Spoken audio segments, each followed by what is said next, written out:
people, hope you all are doing well. आज हम लोग CRPC में सेक्शन 41A और 41B के बारे में बात करेंगे.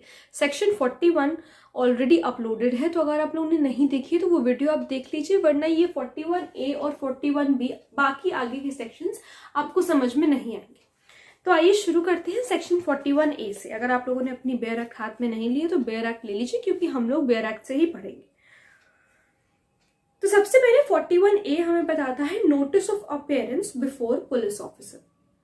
41A का सबसेक्शन 1 हमें बताता है the police officer shall in all cases where the arrest of a person is not required under the provisions of subsection 1 of section 41. देखो, पुलिस ऑफिसर शैल लगा हुआ है, तो ये पुलिस ऑफिसर के लिए मैंडेटरी है. ठीक है. In all cases where the arrest of a person is not required, जहां पर पर्सन की अरेस्ट रिक्वायर्ड नहीं है under the provisions of subsection 1. 41 subsection 1 में जो सारी चीजें कंडीशंस लिखी हुई हैं, अगर वो सारी चीजें होती हैं और अगर पुलिस ऑफिसर को लगता है कि पर्सन की अरेस्ट रिक्वायर्ड नहीं है, तो पुलिस ऑफिसर क्या करेगा? Issue a notice directing the person. एक नोटिस इशू करेगा उस पर्सन को डायरेक्ट करने के लिए against whom reasonable complaint has been made. जिसके खिलाफ कंप्लेंट करी गई है उस खिलाफ नोटिस इशू करेगा. और credible information has been received, या फिर कोई महत्वपूर्ण जानकारी मिली है पुलिस ऑफिसर को उस व्यक्ति के खिलाफ. ठीक है. और अ रीजनेबल सस्पेशन, या फिर पुलिस ऑफिसर को शक है exist that he has committed cognizable offence, की उसने कॉग्निजेबल ऑफेंस कमिट किया है, टू अपेयर बिफोर हिम और at such other place as may be specified in the notice. एक बार फिर से सुनो. सेक्शन 41 सब सेक्शन 1 में जो प्रोविजंस मेंशन्ड हैं कि भाई ऐसी ऐसी चीजें हैं, ऐसे ये सारी चीजें अगर हैं, ये सारी कंडीशंस अगर हैं, तो पुलिस ऑफिसर जो है विदाउट वारंट अरेस्ट कर सकता है किसी भी व्यक्ति को.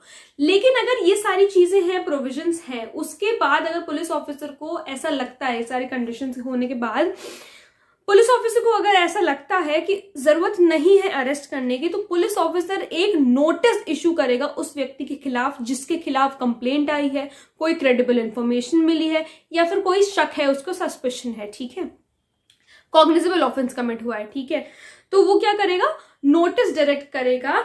किस बात की नोटिस होगी? वो कि वो पुलिस के सामने जब उसको पुलिस बुलाए, जब उसको पुलिस ऑफिसर बुलाए, तो वहां पर वो प्रेजेंट रहे, टू अपेयर बिफोर हिम और such other place as may be specified in the notice. जहां कहीं भी वो उसको बुलाएगा किसी भी दूसरी जगह पर, तो उस व्यक्ति को वहां पर आना पड़ेगा. ठीक है. अब सब सेक्शन 2 में देखते हैं. Where such a notice is issued to any person, it shall be the duty of that person to comply with the terms of the notice. जब किसी भी व्यक्ति के खिलाफ ये, मतलब किसी भी व्यक्ति के लिए जब ये नोटिस इशू हुआ है, जिस व्यक्ति के लिए नोटिस इशू हुआ है, तो उस व्यक्ति की वो ड्यूटी बन जाती है कि वो जहां जो भी टर्म्स उस नोटिस में दिए हुए हैं उन सबको उसको कंप्लाई करे. ठीक है. जो जैसा उस नोटिस में लिखा हुआ है, जहां उसको जाने के लिए पुलिस ऑफिसर ने नोटिस इशू करी है कि यहाँ पे तुम्हें आकर के मिलना, यहाँ पे मेरे सामने अपेयर होना है, तो उसको वैसा करना पड़ेगा. ठीक है. ये शैल है, मैंडेटरी है. ठीक है. Where such person complies, then subsection 3 पढ़ रहे हैं अब हम लोग. Where such person complies and continues to comply with the notice, अगर वो व्यक्ति जैसा कहा जा रहा है, जो नोटिस में टर्म्स लिखे हुए, अगर वो ऐसा कर रहा है, he shall not be arrested in respect of the offence referred to in the notice. तब जब तक वो ये सारी चीजें कर रहा है, जो कुछ भी नोटिस में लिखी हुई है, वो भाई बुलाने पे जा रहा है पुलिस ऑफिसर के, तब तक पुलिस ऑफिसर उसको अरेस्ट नहीं करेगा. ठीक है. जो भी ऑफेंस नोटिस में लिखा हुआ है उस ऑफेंस के लिए अरेस्ट नहीं कर सकता. नोटिस में जो ऑफेंस लिखा हुआ है उस ऑफेंस के लिए अरेस्ट नहीं करेगा, unless for reasons to be recorded the police officer is of the opinion that he ought to be arrested. यहाँ पर डिस्क्रिशन हो जाता है पुलिस ऑफिसर के पास. ठीक है. पावर पुलिस ऑफिसर के पास होती है कि वो चाहे तो वो उसको, अगर उसको ऐसा लगता है कि ठीक है कुछ गलत हो रहा है, तो वो उसको अरेस्ट कर सकता है. लेकिन अगर वो सारी चीजें कर रहा है, टाइम पर आ जा रहा है, तो अरेस्ट करने की कोई नीड नहीं है. बट ये पुलिस ऑफिसर के डिस्क्रिशन पे होता है. ठीक है. वो चाहे तो अरेस्ट कर सकता है, नहीं तो नहीं.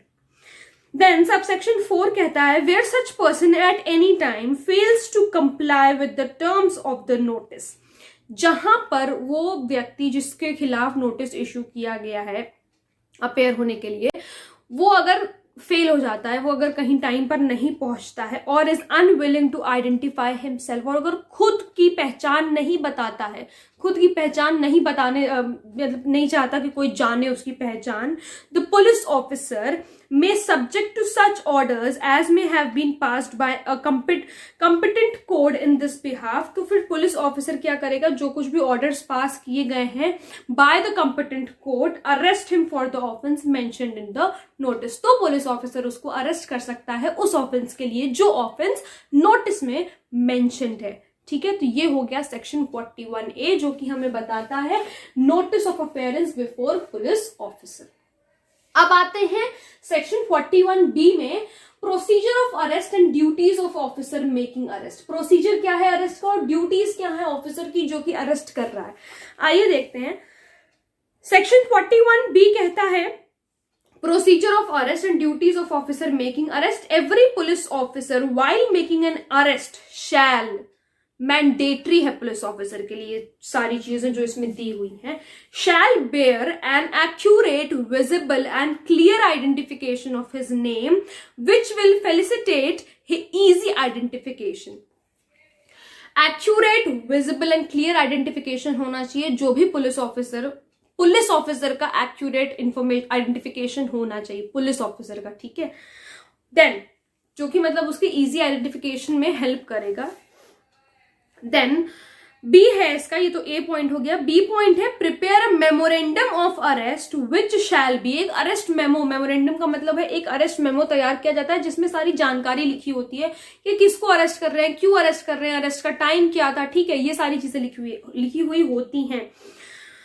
पहला पॉइंट इसमें यह है prepare a memorandum of arrest. मैंने आपको बताया अरेस्ट मेमो क्या होता है। ठीक है, which shall be attested by at least one witness, जो अटेस्ट किया जाएगा एटलीस्ट एक विटनेस से। ठीक है, who is a member of the family of the person arrested, जो फैमिली का मेंबर भी हो सकता है, जिस पर्सन को अरेस्ट किया है उसकी फैमिली का मेंबर भी हो सकता है, और a respectable member of the locality where the arrest is made, और या फिर एक रिस्पेक्टेड मेंबर भी हो सकता है लोकेलिटी में जहां वो बंदा रहता है, उनके नेबर्स में कोई एक रिस्पेक्टेड मेंबर भी हो सकता है। लेकिन एक विटनेस अरेस्ट मेमो में साइन करना जरूरी है, एक विटनेस का, भले ही वो उसका फैमिली मेंबर हो या फिर कोई एक रिस्पेक्टेड मेंबर हो ऑफ द सोसाइटी और द लोकेलिटी। ठीक है, जिसकी अरेस्ट हुई है उसका मेंबर।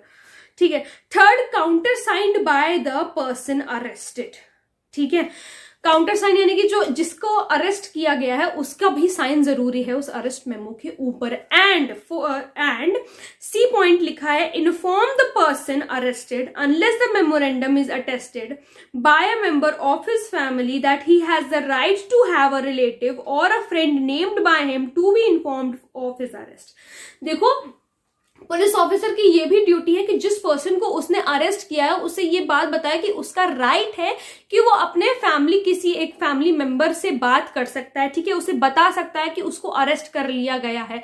ये यूजुअली क्या होता है, जब घर पे अरेस्ट कर रहे हैं तो ऐसा तो है नहीं, घर पे तो कोई ना कोई है, लेकिन अगर जैसे घर पे नहीं है, कहीं और अरेस्ट कर रहे हैं, पता है वो मार्केट में जा रहा है या कहीं भी ऐसे जा रहा है, अपने घर से अलग है, ठीक है, घर पे नहीं है, तो उसके पास ये राइट होता है। ठीक है, ये एक राइट होता है जिस पर्सन को अरेस्ट किया जा रहा है कि वो अपने किसी एक फैमिली मेंबर को फोन करके बोले कि उसको अरेस्ट कर लिया गया है। तो ये ड्यूटी है, ये उसका राइट है जिस पर्सन को अरेस्ट किया गया है, और साथ ही साथ ये ड्यूटी है पुलिस ऑफिसर की उसको ये बात बताए। ठीक है, उसको ये बात बताए कि भाई तुम्हारे पास राइट है कि तुम कॉल कर लो अपने किसी भी एक फैमिली मेंबर को। ठीक है, जिसका भी वो नाम ले, फिर उसको वो पुलिस ऑफिसर कॉल करवा देगा। ठीक है, और ये कब है, ये राइट कब है, जब तक वो जो मेमोरेंडम है, जो अरेस्ट मेमो है, उसको अटेस्ट अभी नहीं किया गया। ठीक है, जब तक उसको अटेस्ट नहीं किया गया तब ये राइट बनता है। सो आई होप आप लोगों को सेक्शन 41A और 41B समझ में आ गया होगा। नेक्स्ट वीडियो में हम लोग सेक्शन 41C और सेक्शन 41D के बारे में बात करेंगे, तो आगे की वीडियोस भी देख लेना जरूर से, वरना समझ में नहीं आएगा। और अगर सेक्शन 41 नहीं देखा है अभी तो सेक्शन 41 भी देख लो, वीडियो ऑलरेडी अपलोडेड है। अगर कोई प्रॉब्लम है तो please let me know in the comment section, और अगर आप लोग किसी टॉपिक पे वीडियो देखना चाहते हैं तो वो भी प्लीज मुझे जरूर बताइएगा। Thank you so much.